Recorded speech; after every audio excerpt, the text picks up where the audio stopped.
बेईमान सही का बेईमान छोटा शब्द दिखता है।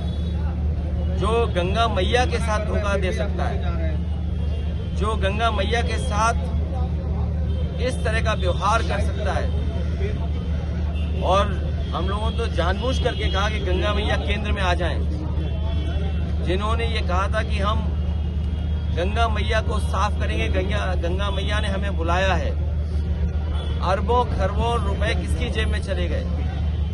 जब हम गंगा मैया याद करेंगे तो मणिकंका घाट भी याद आएगा, जिसने बुलडोजर चलवाया था।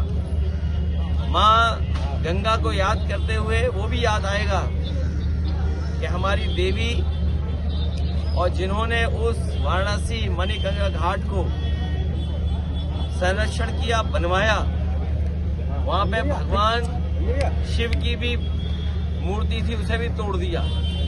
तो भारतीय जनता पार्टी के लिए जो आदरणीय ममता जी ने कहा वो कम कहा है, और सच्चाई है कि वो अकेली भी लड़ेंगी तो भी जीत जाएंगी।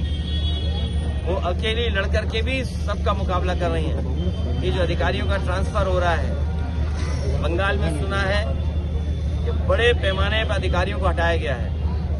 डीजीपी, चीफ सेक्रेटरी या अन्य अधिकारी, पुलिस के और प्रशासनिक अधिकारी।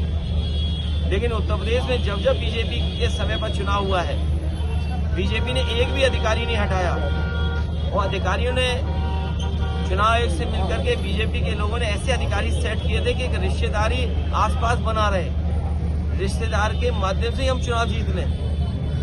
तो एक तरफ जहां बंगाल में तमाम अधिकारियों को हटाया गया, वहीं उत्तर प्रदेश में हम लोगों ने देखा था कहीं किसी अधिकारी को नहीं हटाया गया। और रिश्तेदार को जिताएं, उस हिसाब से अधिकारी पोस्ट किए गए थे। बेईमान सही का बेईमान छोटा शब्द दिखता है।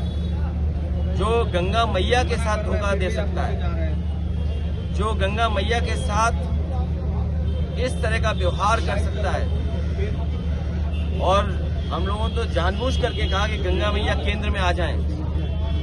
जिन्होंने ये कहा था कि हम गंगा मैया को साफ करेंगे, गंगा मैया ने हमें बुलाया है।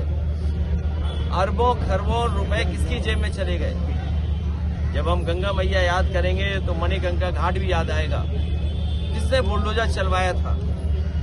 माँ गंगा को याद करते हुए वो भी याद आएगा कि हमारी देवी, और जिन्होंने उस वाराणसी मणिकंका घाट को संरक्षण किया, बनवाया, वहां पे भगवान शिव की भी मूर्ति थी, उसे भी तोड़ दिया। तो भारतीय जनता पार्टी के लिए जो आदरणीय ममता जी ने कहा वो कम कहा है, और सच्चाई है कि वो अकेली भी लड़ेंगी तो भी जीत जाएंगी।